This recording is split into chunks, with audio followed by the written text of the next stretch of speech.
সুস্থ হয়ে বাড়ি ফিরবেন এই আশাতেই চিকিৎসার জন্য সীমান্ত পেরিয়েছিলেন তারা, কিন্তু সেই যাত্রা আর ঘরে ফেরা হলো না। কলকাতার ভয়াবহ হোটেল অগ্নিকাণ্ডে প্রাণ হারিয়েছেন সাতক্ষীরার কালীগঞ্জ উপজেলার 2 বাসিন্দা।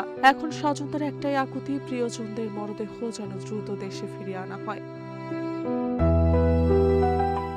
ভারতের পশ্চিমবঙ্গে কলকাতায় একটি আবাসিক হোটেলে অগ্নিকাণ্ডে নিহত হয়েছেন কালীগঞ্জ উপজেলার তারালি ইউনিয়নের বড়িয়া গ্রামের ঘের ব্যবসায়ী আলিমুজ্জামান সাজু এবং তেঁতুলিয়া গ্রামের রেবতী সরকার। নিহতদের বাড়িতে দেখা যায় স্বজনদের কান্না আর আহাজারিতে ভারী হয়ে উঠেছে পুরো পরিবেশ। কয়েকদিন আগেও যে বাড়িতে ছিল স্বাভাবিক জীবনযাত্রা, সেখানে এখন শুধু শোকের মাতম।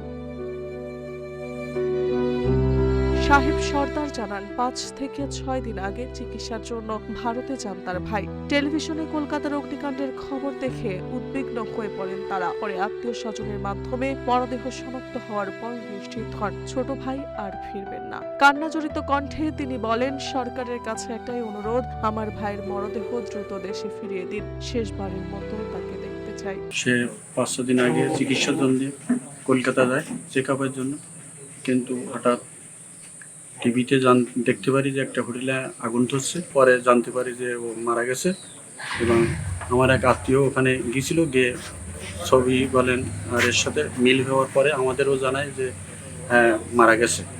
এখন আমি সরকারের কাছে আকুল আবেদন করি, আমার ছোট ভাইয়ের লাশটা যেন তাড়াতাড়ি পাই। জীবন অবাক না করলে কে করবে? 28% মিল্ক ফ্যাটের অবাক করার সাথে ফ্রেশ মিল্ক পাউডার। জীবন অবাক করুক প্রতিদিন।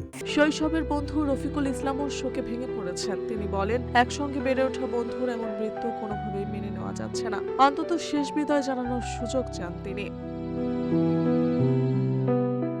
একই ঘটনায় নিহত রেবতী সরকারের বাড়িতে গিয়ে দেখা যায় বাড়িতে তালা ঝুলছে। পরিবারের সদস্যরা ভারতে থাকায় বাড়িটি নিস্তব্ধ। স্বজন তপন সরকার জানান, চিকিৎসার জন্য ভারতে গিয়ে আগুনে প্রাণ হারিয়েছেন রেবতী। পরিবারের আর্থিক অবস্থাও ভালো নয়। এমন শোকের মধ্যে মরদেহ দেশে ফিরিয়ে আনা নিয়েও দুশ্চিন্তায় রয়েছে তারা।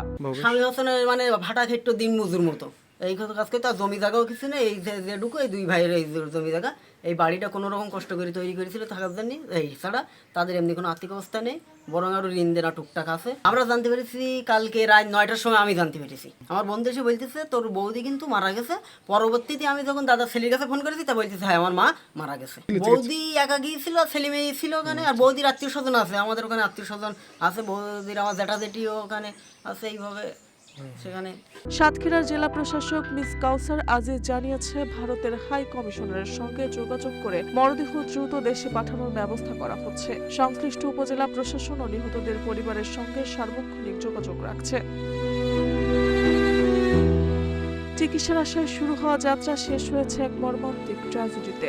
এখন 2 পরিবারের অপেক্ষা শুধু প্রিয়জনদের শেষবারের মতো নিজের মাটিতে ফিরিয়ে আনার।